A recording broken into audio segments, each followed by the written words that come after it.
జగన్మోహన్ రెడ్డి గారి టూర్ ఎందుకండి? ఆయన ఏదో ఆయన టూర్లో ఎవరినో పరామర్శించి ఆయన వెళ్ళిపోతే అది ఎందుకు మీకేమైనా ఇబ్బందిగా మారుతుందా? ఎందుకు ఆంక్షలు విధిస్తున్నారట? ఆయనకి అసలే ప్రాణహాని ఉంది అని చెప్పి మరోపక్క పెద్ద ఎత్తున వార్తలు హల్చల్ చేస్తున్నాయి. వర్మ గారు అందరికీ నమస్కారం. ఇక్కడ ఒక విషయం వర్మ గారు, గతంలో నేను ముఖ్యమంత్రిగా ఉన్నప్పుడు ఏనాడు పబ్లిక్ లో రాలా, కింద పరదాలు కట్టుకొని తిరిగాడు. ఏదైనా దారిలో ఉంటే చెట్ల మీద ఉండి ఎవరైనా రాళ్ళు వేస్తాను చెట్లు నరికాడు, ఆకాశంలో హెలికాప్టర్ పోతే కింద ట్రాఫిక్ లేపాడు. ఈయన గురించి మనం మాట్లాడుతున్నాం. రెండు నెల్లూరు పర్యటనకు వచ్చాడు, బానే ఉంది.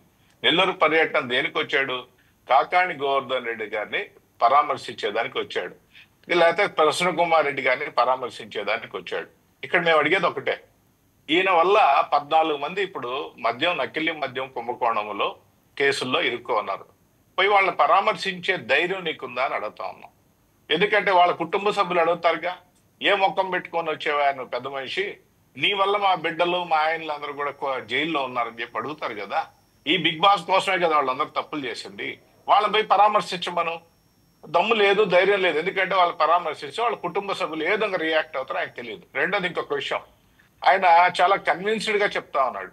ఆయన ఏదైతే రాప్తాడికి పోయినప్పుడు విపరీతమైన ఆయన కొంతమంది టీముని పెట్టుకొని పోకిరి పనికి మళ్ళీ పోకిరి వాళ్ళని పెట్టుకొని నేరుగా ఆ రోజు హెలికాప్టర్ మీద దాడి చేసి విండ్షీల్డ్ పగలగొట్టారు. ఈయన కాన్వాయ్ లో పోతూ పోతూ ఒక వ్యక్తి ఆయన టైర్ కింద నలిగి చనిపోయాడు. అంటే ఏదైనా జరిగితే పోలీసులు వాళ్ళ మీద నిందేసేయడం లేదు, పోలీసు వాళ్ళు జాగ్రత్త తీసుకొని ఈయనకు రక్షణ కల్పించి ఎవరికి ఏం కాకుండా తీసుకుంటే ఆంక్షలని మాట్లాడతాడు.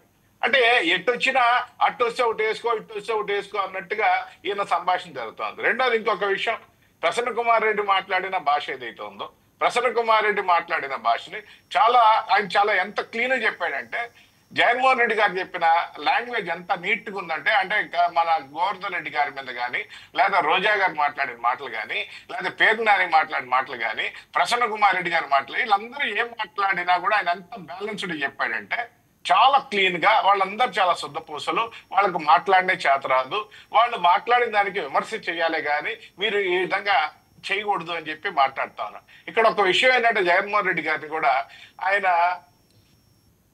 కాకాణి గోవర్ధన్ రెడ్డి గారిని పరామర్శించి ఏదేదో చెప్పాడండి. నిజంగా కాకాణి గోవర్ధన్ రెడ్డి గారు లోపల ఉండేది చిన్న చిన్న కేసులు వర్మ గారు మీ మీద నా మీద పెడితే కూడా బెయిల్ వచ్చేదండి. కాకాణి గోవర్ధన్ రెడ్డి మీద ఎందుకు రావు?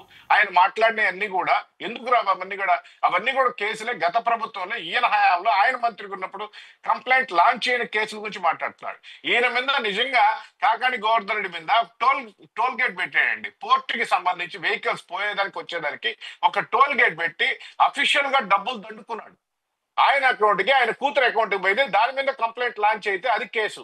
దానికి అప్పుడు ఆయన చర్యలు తీసుకోలేదు, ఈ ప్రభుత్వం చర్యలు తీసుకుంటే అది కేసు. రెండోది గ్రావెల్ విపరీతంగా దొంగ సంతకాలు, వాళ్ళ ఎంపీ మాగుంట శ్రీనివాసరెడ్డి సంతకాలు పెట్టి దాన్ని గ్రావెల్ డంప్ చేస్తే ఎంపీ మీద కేసు పడుతుంటే ఆయన పెడితే ఆఖరికి ఈయన ఇరుక్కున్నాడు. అది ఇప్పుడు జరుగుతా ఉంది.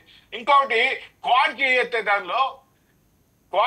దానిలో ఎస్సీ ఎస్టీలని బెదిరించి గందరగోళం చేసి భయభ్రాంతులు చేసి వాళ్ళు వస్తే కొట్టి గందరగోళం చేస్తే ఎస్సీ ఎస్టీ కేసు దాని మీద ఉంటే దాని మీద బెయిల్ రాకుండా ఉన్నాడు.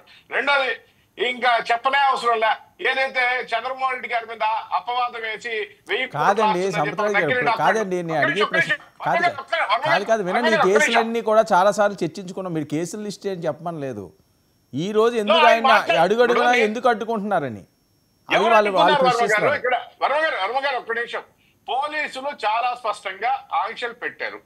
ఎందుకంటే అయ్యా నువ్వు పరామర్శకు వస్తున్నావు, పరామర్శకు వచ్చేళ్ళు ఇదిగో ఇక్కడ అంతమందిని పెట్టుకో, ఇక్కడ ఇంతమందిని పెట్టుకో, నీకు ఒకవేళ ఎదురైన పిచ్చి అభిమానులు ఉన్నారు, ఆ పిచ్చి అభిమానులు పిచ్చి పిచ్చి పనులు చేస్తున్నారు, అది నీకు మంచిది కాదు మాకు మంచిది కాదు, ఆంక్షలు పెట్టారు. మంచిగా తీసుకో, స్వాగతించు. అలాంటిది ఒక మాజీ మంత్రి ఏంటి నల్లపరెడ్డి ప్రసన్న కుమార్ రెడ్డి, ఆయన ఇంటికాడ డల్లా కూర్చునేది ఏంటండి? పోలీసులతో గొడవ ఏంది? దేనికి సంకేతం అది? నీ ఇంటి మీదకి ఎప్పుడైతే జనం పడిపోవాలనా? జగన్మోహన్ రెడ్డి గారికి భద్రత కోసం జగన్మోహన్ రెడ్డి గారు స్పష్టంగా చెప్తున్నారు 2000 మంది పోలీసులు పెట్టారని. ఆయన భద్రత కోసం పోలీసులు పెడితే ఆ పోలీసులు కూడా ఆంక్షలని చెప్పి ఏదేదో మాట్లాడితే సరిపోద్దా? నువ్వు ఎవరి కోసం వస్తున్నావు? నువ్వు బహిరంగ సభ పెట్టుకో, జనాభాను తోలుకో, ఎవరు ఆంక్షలు ఉండవు. పరామర్శ పేరుతో నువ్వు దాడులు చేస్తావు. పోలీసులు ఈ రోజు పోలీస్ కి చెయ్యరికిందండి. ప్రసన్న కుమార్ ఇంటి వెనకాల గవర్నమెంట్ హాస్పిటల్ ఉంది. హాస్పిటల్లో విపరీతంగా జనం వచ్చి గోడ పగలు కొట్టి లోపలికి వచ్చేసారు. కొన్ని విధ్వంసాలు ఆర్డర్ చేస్తూ అవన్నీ అరికడుతుంటే దాన్ని కూడా మాట్లాడితే ఎలాగా? శుద్ధపూస మాటలు మాట్లాడుతా ఉన్నారు ఆయన వచ్చేసి ఇక్కడికి వచ్చేసి. అదే ప్రసన్న కుమార్ రెడ్డి గారు ఇదే ఈయన కుటుంబ సభ్యుల్ని మాట్లాడితే ఈ విధంగా నవ్వుతూ మాట్లాడతాడా అని అడుగుతా ఉన్నాం. జగన్మోహన్ రెడ్డి గారు మాట్లాడే మాటలకి పనికి చాలా తేడా ఉందండి. జగన్మోహన్ రెడ్డి గారు ఈ రోజు నిజంగా చెప్పాలంటే ఆయన సిగ్గుతో తలంచుకోవాలి. ఆయన పరామర్శ పేరుతోటి ఒక ఫ్రస్ట్రేషన్ ఫీల్ అయిపోయి ఆయన ఏం మాట్లాడుతున్నాడంటే ఆయన స్థాయి మర్చిపోయి ఒక తండ్రితో సమానం ఏదో మనసులో పెట్టుకొని మాట్లాడుతున్నాడు. ఆయన పెద్ద పులేంట, ఎవరు పెద్దిరెడ్డి రాజశేఖర ఆ పులంట కాలేజ్ టైంలో చెప్తా కొట్టేంట, అది చంద్రబాబు నాయుడు మనసులో పెట్టుకున్నా అంట, వాళ్ళ కొడుకులు లోపలేసాయంట. ఈయనకి తెలుసో తెలియదు, బుద్ధి ఉందో లేదో, కనీసం బుద్ధి జ్ఞానం ఏదైనా ఉంటే కనీసం ఆలోచించుకోవాలి జగన్మోహన్ రెడ్డి గారు. ఎందుకంటే ఆనాడు కాలేజ్ ఎలక్షన్ లో చంద్రబాబు నాయుడు గారు చైర్మన్ అండి. కాలేజ్ ఎలక్షన్ లో ఈయనకు తెలిసినట్లే ఆయన ఇంకొక ఆయన కొట్టాడంట, దాని గురించి పబ్లిక్ గా చెప్తా ఉన్నాడు. నిన్న ఎంతమంది కొట్టారు? నిన్న బెంగళూరు పబ్బుల్లో ఎంతమంది కొట్టారు? మీ నాన్న కాపాడలేదా? ఇవన్నీ మాట్లాడతారా? రెండోది ఏంటంటే బావిలో వేయాలంట, బావిలో దూకాలంట. నువ్వు దూకాలా స్వామి? నువ్వు ఎవరినైతే పొగుడుతున్నావో, ఈ జనాభాని ఎక్కడెక్కడైతే పొగుడుతున్నావో ఆ జనాభా మాట్లాడిన భాషకే కదా నీకు ఆ సీట్లు ఇచ్చింది. నువ్వు చేసిన విధ్వంసంకే కదా ఆ సీట్లు ఇచ్చింది. ఏం మాట్లాడతారు జగన్మోహన్ రెడ్డి గారు? జగన్మోహన్ రెడ్డి గారికి తెలియాలి అది. ఆయన ఫ్రస్ట్రేషన్ లో ఉన్నాడండి. ఎటువంటి పరిస్థితుల్లో నన్ను అరెస్ట్ చేస్తారు, పబ్లిక్ లో తిరగదాం, ఏదో రెచ్చగొట్టే వాక్యాలు చేద్దాం, కార్యకర్తలు జోష్ నింపుదాం, నేను పోతే నా వెనకాల తిరిగేవాడు లేడు, నేనే నాలుగు మాటలు మాట్లాడి వెళ్ళిపోదాం అనే ఆలోచనతో ఆయనగా మాట్లాడుతున్నాడు తప్ప ఇంకేం లేదు.